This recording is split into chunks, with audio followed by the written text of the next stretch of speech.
नमस्कार दोस्तों। Bail is the rule, jail is the exception. Supreme court के जजों की तरफ से बीते सालों में कई बार यह कहा जाता रहा है कि जेल अपवाद है, बेल नियम है। लेकिन बात जब उमर खालिद की होती है, शर्जिल इमाम की होती है, तो ऐसा लगता है कि jail is the rule, bail is the exception.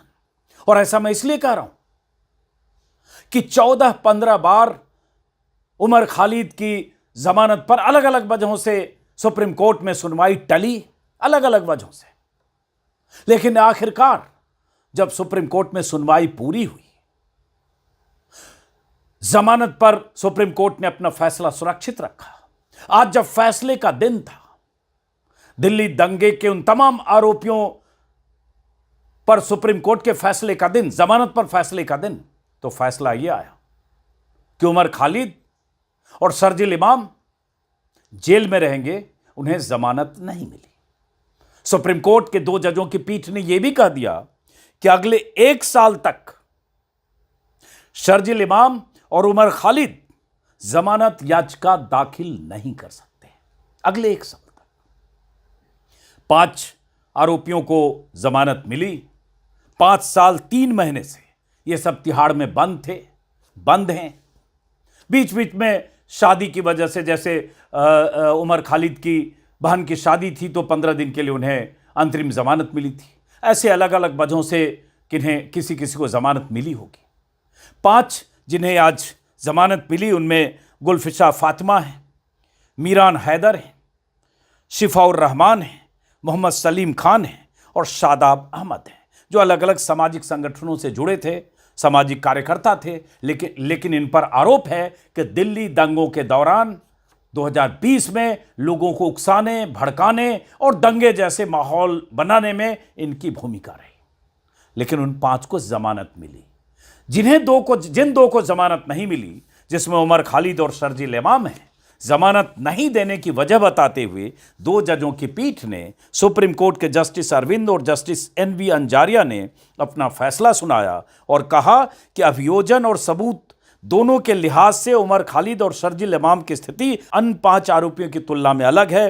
कथित अपराधों में इन दोनों की भूमिका केंद्रीय रही है, मतलब एक तरह से कंस्पिरेटर रही है, मुख्य भूमिका रही है। इन दोनों की हिरासत की अवधि भले ही लंबी रही हो, लेकिन यह न तो संवैधानिक प्रावधानों का उल्लंघन करती है, न ही संबंधित कानूनों के तहत लगे वैधानिक प्रतिबंधों को निष्प्रभावी करती है। UAPA के तहत संगीन धाराएं लगाकर इन सबको 5.25 साल से जेलों के भीतर, सलाखों के भीतर रखा गया है। और बेल कैसे मिलती है? जब मैं आज यह खबर सुप्रीम कोर्ट से जब आ रही थी, जिस पर हम जैसे लोगों की नजर थी कि आखिर क्या होता, लगे अगर कहूं दिल से, तो मुझे लग रहा था कि सुप्रीम कोर्ट से भी ने शायद जमानत ना मिले। हजारों पन्ने के आरोप पत्र, चार्जशीट दिल्ली पुलिस की तरफ से उमर खालिद, शर्जिल इमाम और इन तमाम लोगों के खिलाफ हजारों पन्ने की चार्जशीट।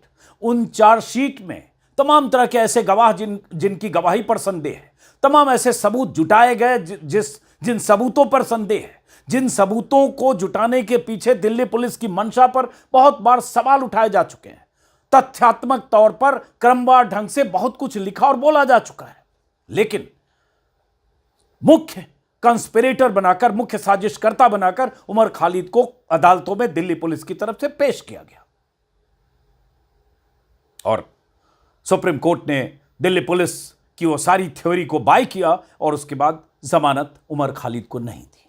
और जब यह खबर आई, तभी सुबह आज मेरी नजर पड़ी थी सजा याफ्ता मुजरिम, रेप और हत्या के मामले में सजा याफ्ता, आजीवन कारावास की सजा भुगत रहे, 20 साल की सजा एक दूसरे केस में भुगत रहे, जैसा कि मैंने कहा, रेप और हत्या।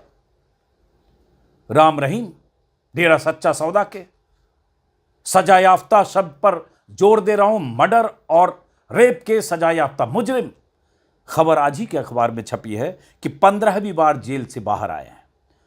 राम रहीम 8 साल 4 महीने की सजा अब तक जो उनकी गिरफ्तारी के बाद से हुई, 2017 में उन्हें सजा मिली। 387 दिन बाहर रह चुका, मतलब 1 साल से ज्यादा वक्त तक वो बाहर रहे, और अभी फिर 40 दिन की पैरोल मिली उन्हें। हालांकि पैरोल जब सजा याफ्ता मुजरिम होता है, पैरोल के लिए जो जेल सुप्रिंटेंडेंट है, आचार विचार के आधार पर राज्य सरकार की उसमें बहुत भूमिका होती है, इसलिए सरकार की मेहरबानी से सजा याफ्ता मुजरिम को पैरोल मिलती है। राम रहीम को भी मिली और बार बार पैरोल मिलती है। बार बार वो बाहर आते हैं 30 दिन, 40 दिन, 45 दिन, कभी 50 दिन के लिए, और अलग अलग मौकों पर, चुनाव के मौके पर। तो हर चुनाव में, जब भी हरियाणा में चुनाव हो, राजस्थान में चुनाव हो, लोकसभा चुनाव हो, पंजाब में चुनाव हो, जब भी चुनाव, दिल्ली में चुनाव, हर चुनाव के मौके पर 40 दिन, 30 दिन, 50 दिन पैरोल पर राम रहीम बाहर आते हैं। और क्या करते हैं आप समझ सकते हैं। तो सरकार की मेहरबानी, सिस्टम की मेहरबानी, सजा याफ्ता मुजरिम, रेप और हत्या का सजा याफ्ता मुजरिम बाहर आ जाता है। लेकिन उमर खालिद के मामले में दिल्ली पुलिस ने, गृह मंत्रालय ने, सरकार और सिस्टम ने इतने सबूत जुटाकर या सबूत गढ़कर या ऐसे गवाह जुटाकर, या पुलिस कैसे जांच करती है सब जानते हैं, चूंकि संगीन धाराएं लगा दी गई। उनके भाषण या उनके जो व्हाट्सएप ग्रुप थे, कहा गया कि उस व्हाट्सएप ग्रुप में थे जिस ग्रुप में ऐसी साजिशें होती थी, या सीएए के आंदोलन के दौरान भड़काने वाले जो समूह थे उसका मुख्य हिस्सा थे। तमाम तरह की बातें, तमाम तरह की दस्तावेजी सबूत जुटाने का दावा दिल्ली पुलिस ने किया, और उसके बाद उन सबूतों के आधार पर कि देश के खिलाफ साजिश कर रहे थे, दंगाई थे, और इस तरह से उनके खिलाफ चार्जेस फ्रेम किए गए, चार्जशीट दायर हुई, और उसके बाद निचली अदालत से लेकर, हाई कोर्ट से लेकर आज सुप्रीम कोर्ट में भी उन्हें निराशा हाथ लगी। सुप्रीम कोर्ट ने यह भी कहा, बात वहां सुप्रीम कोर्ट में बहस के दौरान लंबे समय तक, हालांकि उमर खालिद को लेकर बहुत कुछ लिखा गया है, किस तरह से केस बनाया गया और किस तरह से उनके भाषणों को या उनके बयानों को या उनकी मौजूदगी को या एक एक्टिविस्ट के तौर पर सीएए के आंदोलन में उनकी भूमिका को लेकर किस तरह से उन्हें दंगाई या दंगों के मास्टरमाइंड के तौर पर दिल्ली पुलिस ने अपनी फाइलों में उन्हें दर्ज किया, इसको लेकर बहुत बार बात हो चुकी है। कोर्ट में आज यह भी हुआ बहस के दौरान कि जेल में लंबे समय तक रहने और संविधान के अनुच्छेद 21 के तहत जो जीने की स्वतंत्रता है, व्यक्ति की आज़ादी है, उसको लेकर जो संवैधानिक अधिकार है, उसको लेकर जब दलीलें दी गई तो कोर्ट ने कहा कि संविधान और कानून के बीच तुलना नहीं हो सकता। अनुच्छेद 21, आर्टिकल 21 संवैधानिक व्यवस्था में खास जगह रखता है। ट्रायल से पहले जेल को सजा नहीं माना जा सकता। मतलब 5 साल 3 महीने अगर उमर खालिद जेल में हैं तो उसे सजा नहीं माना जा सकता। ये बस बेल उन्हें नहीं मिल रही है, सुप्रीम कोर्ट ने उसी तरह से कहा। और उसके बाद यूएपीए, चूंकि कानून ऐसा है, यूएपीए खास कानून के तौर पर उन शर्तों के बारे में कानूनी फैसला दिखाता है जिसके आधार पर ट्रायल से पहले जमानत नहीं दी जा सकती। राज्य की सुरक्षा और अखंडता से जुड़े अपराधों का आरोप लगाने वाले मुकदमों में देरी तुरूप का पत्ता नहीं हो सकती। मतलब सुप्रीम कोर्ट ने एक तरह से जो दलीलें दी गई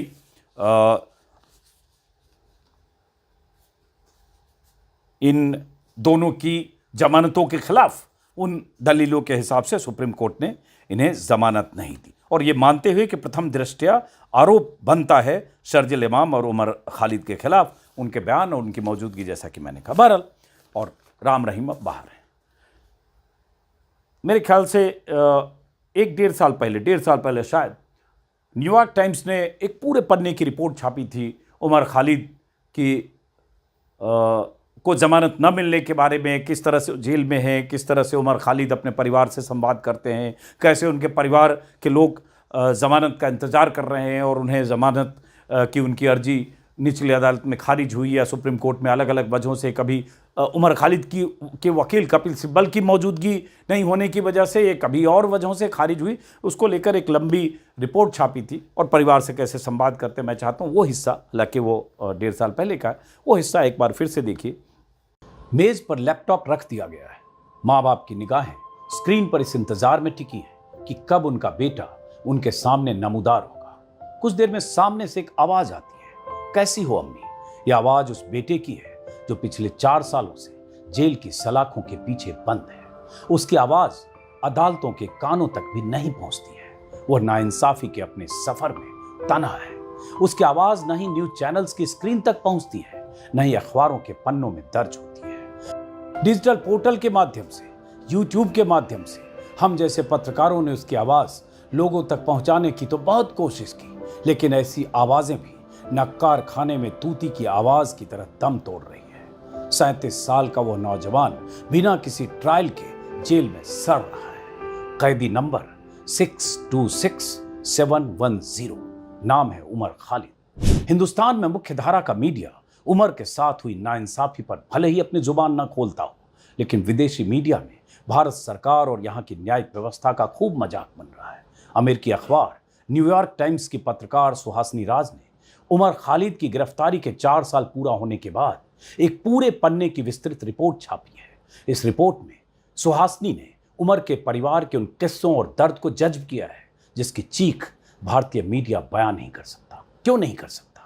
उमर एक मुसलमान है इसलिए, उमर सत्ता प्रतिष्ठान की आंखों की किरकिरी है इसलिए, मुसलमानों के हितों की आवाज उठाने वाला उमर मोदी की सत्ता के खिलाफ मुखर आवाज बन गया इसलिए।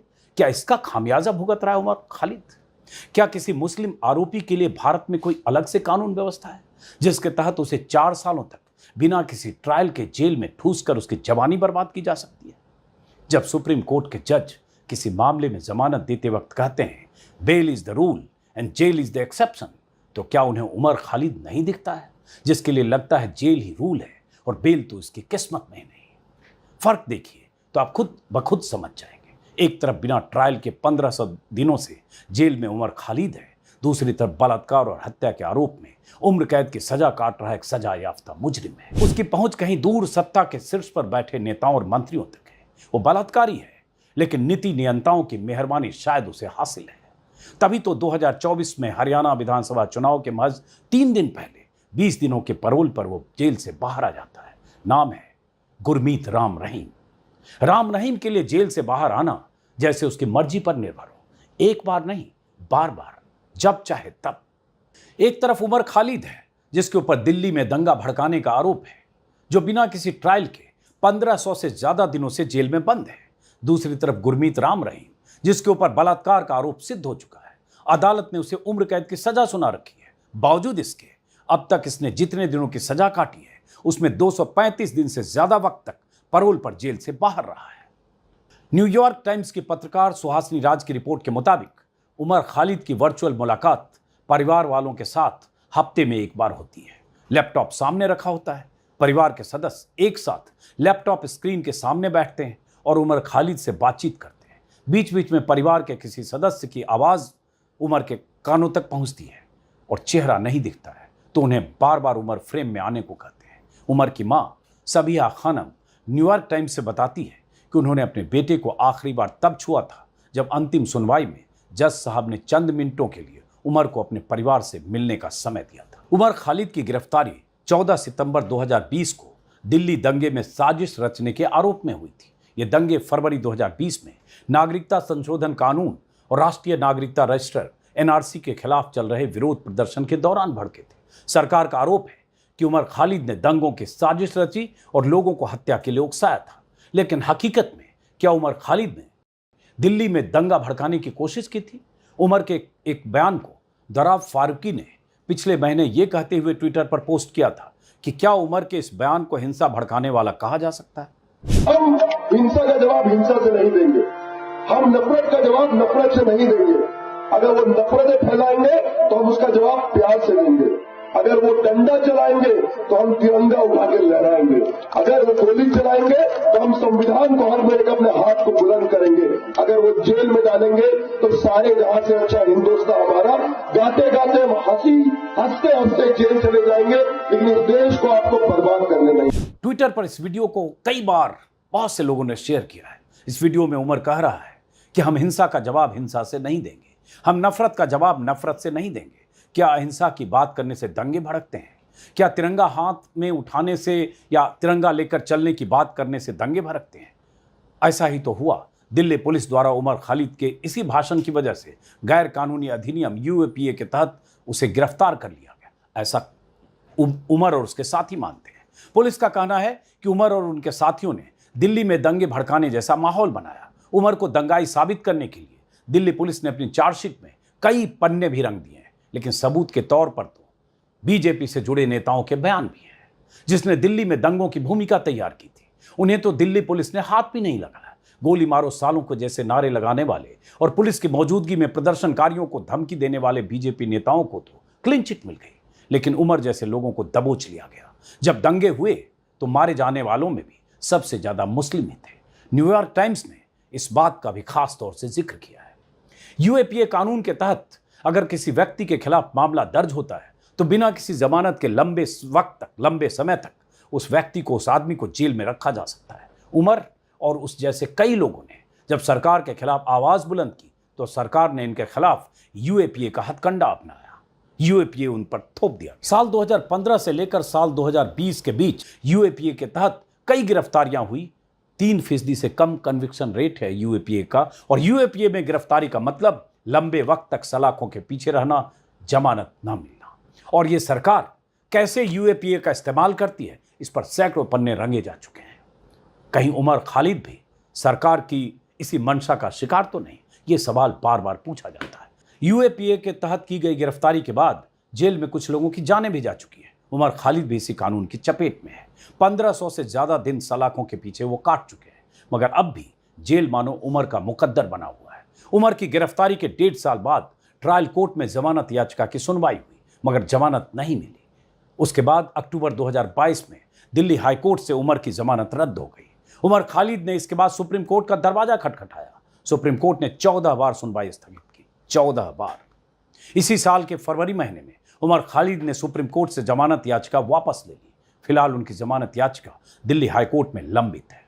टेलीग्राफ अखबार में छपी एक रिपोर्ट के मुताबिक उमर खालिद की पार्टनर ज्योत्सना लाहिरी कहती हैं 1500 दिनों में एक छात्र अपनी ग्रेजुएशन की पढ़ाई पूरी कर सकता है, नौकरियों में अनुभव हासिल कर सकता है, किशोर उम्र के बच्चे एडल्ट हो जाते हैं।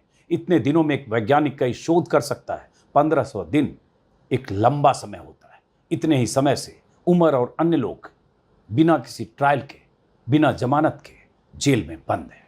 वहीं दूसरी तरफ एक बलात्कारी जो सत्ता में बैठे लोगों का कृपा पात्र है, जब उसका दिल करता है या उसकी जरूरत पड़ती है, सरकार उसे पैरोल पर बाहर कर देती है। साल 2017 में राम रहीम को सिरसा स्थित डेरा मुख्यालय में अपने 2 शिष्यों के साथ बलात्कार करने के आरोप में 20 सालों की जेल की सजा सुनाई थी। तब से अब तक वह कम से कम 11 बार जेल से बाहर आ चुका है। 7 फरवरी 2022 में पंजाब विधानसभा चुनाव होने थे। उस दौरान भी राम रहीम को पैरोल पर जेल से बाहर निकाला गया।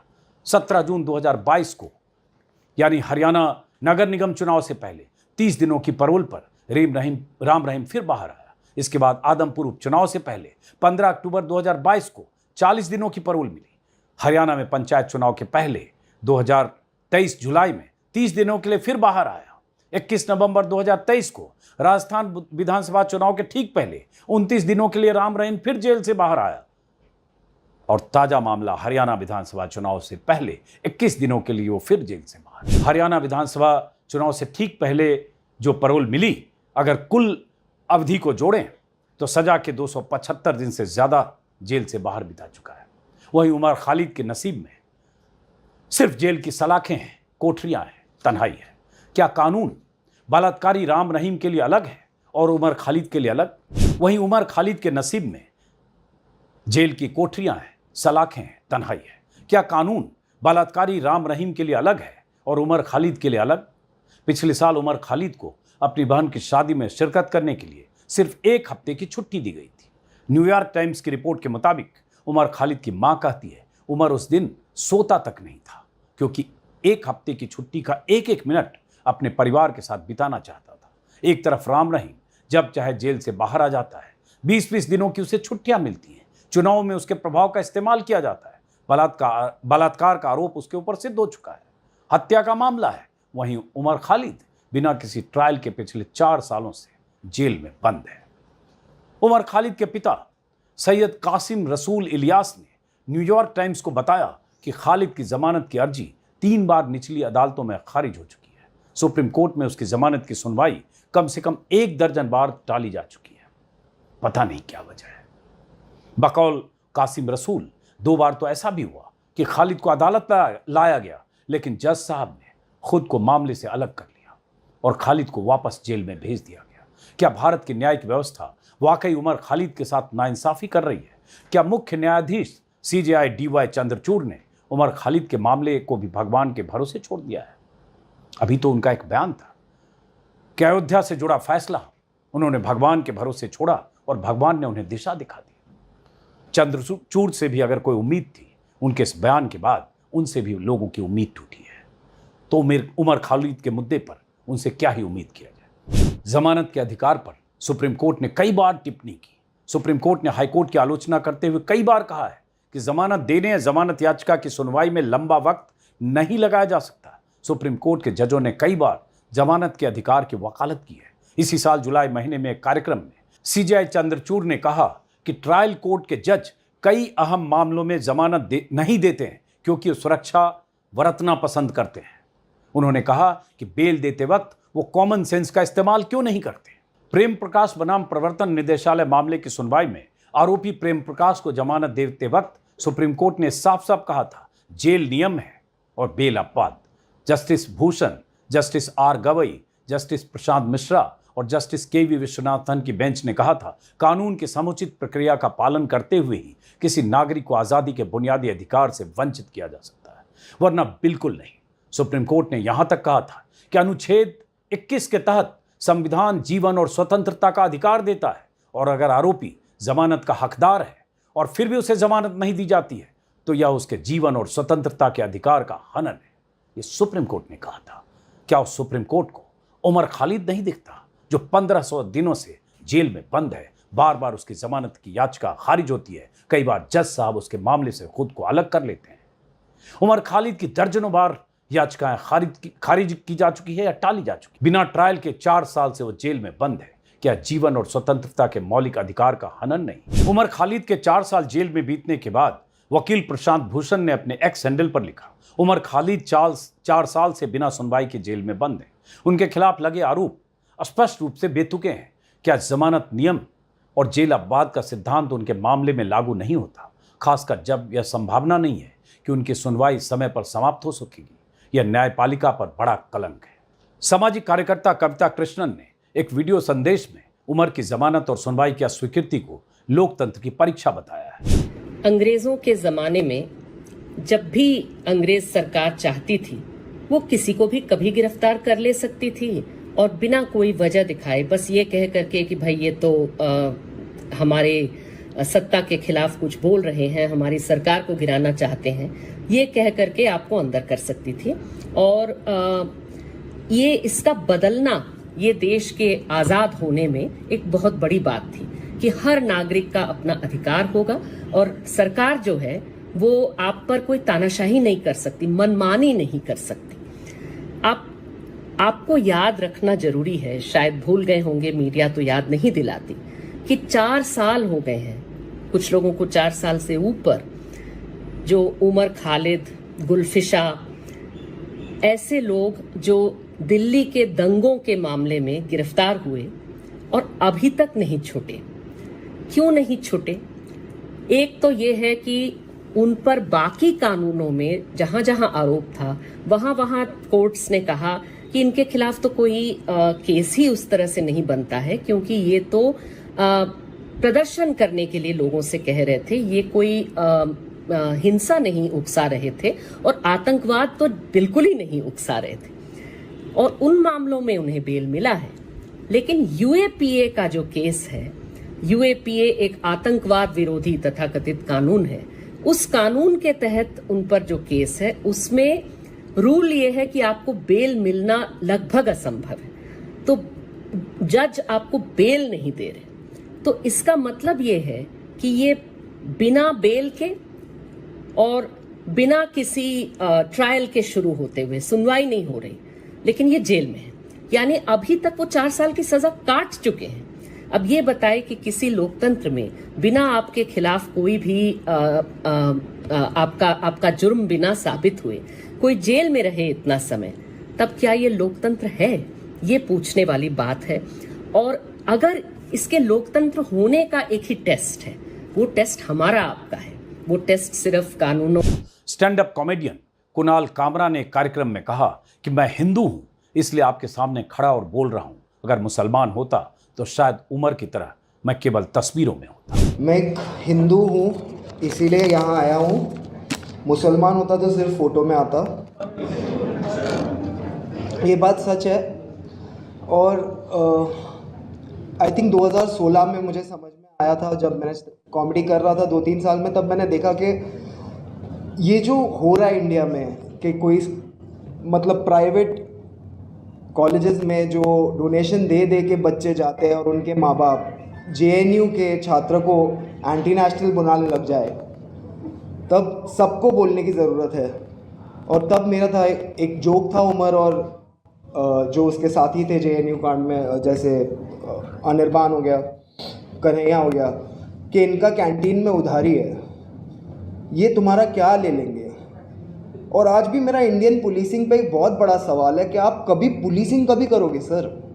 एक्ट्रेस और एक्टिविस्ट स्वरा भास्कर ने उमर खालिद और उन जैसे कई नामों को, कई लोगों को जमानत नहीं मिलने पर जजों से क्या क्या सवाल पूछे हैं, जरा ये भी सुनिए। आज ये सवाल पूछना चाहती हूँ अपने न्याय व्यवस्था से कि